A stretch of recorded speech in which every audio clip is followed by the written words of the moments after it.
John and Mina Haston are the faces of this oil spill tragedy. Like so many others along the Gulf Shore, they are shrimpers and the true victims. I started working on the old boats when I was 14. I've got 3 older brothers. Yeah. And all of us at one time were running shrimp boats around the Gulf. Other than his years in the military, he was a shrimper. I had a glamour job in the Air Force. I was air traffic controller. But this was always the job I missed. Loves the movie Forrest Gump, says he can relate to so much of it. Mina joined him on the boats in the 1980s, and next year they will celebrate 50 years of marriage. We were dirt poor and we started early. They are as salt of the earth as the salty waters they shrimp. We spend time together. We spend all our time together, so that's a plus. But on this night, they may be looking at their last time out.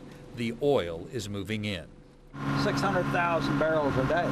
That's a lot of oil. We met the Hastons on the dock and asked if we could follow them along, since they were some of the last shrimpers still trolling the shallow waters. They said yes, but there's no room for a rider.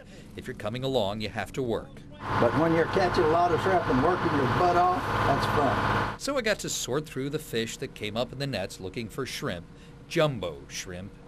That's actually what we're trying to find right there.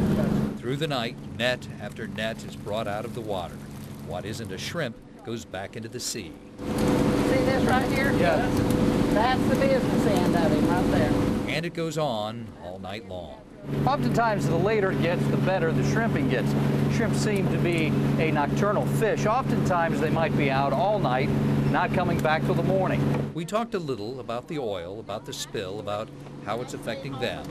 You know, when they started, they said it's a small amount of oil. They underestimated just the depth. But mostly we talked about shrimping. This is what they love, being together on a shrimp boat out at sea. Well, you have a lot of freedom in the fact that, you know, you can go and come as you please. After our night with the Hastons, they were able to shrimp for 2 more nights. Then the oil reached their Mississippi shores. They are done. 54 years of shrimping is over. When they can shrimp again is anyone's guess. I've seen things like this before, but not of this magnitude.